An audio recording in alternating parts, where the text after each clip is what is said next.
What do you know about sin? I mean, really, what is sin anyway? We talked about it the last time that we were together.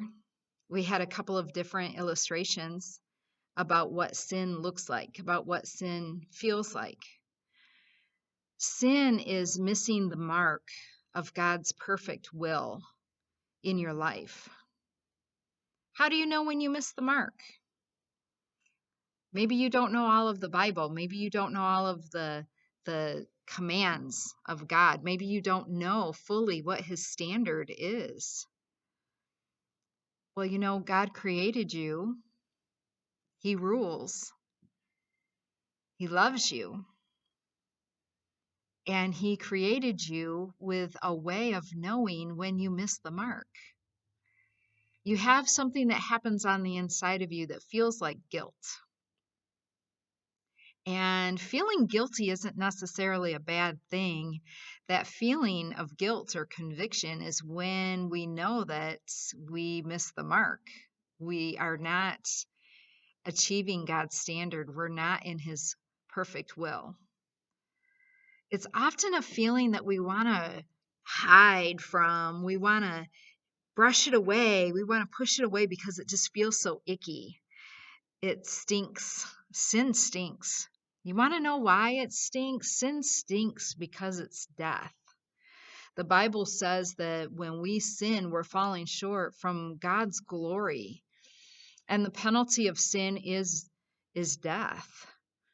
And so sin stinks and it begins to stink on the inside of us, and it can make our attitude poor. And sometimes people around us might even make comments like, "What's the matter with you? Why are you in such a bad mood?" Well, it may be because you sinned, you fell short of God's standard, or maybe somebody that you know sinned and their sin is affecting your heart. See, sin separates us from God, and we don't like to talk about it, but it is part of grasping the gospel. And remember, to grasp means to hold it close, to hold it tightly.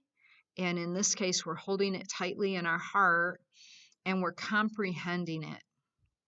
We're learning how good and great God is, and he rules. But in grasping the gospel, we have to understand that we sin. When we sin, we're lost.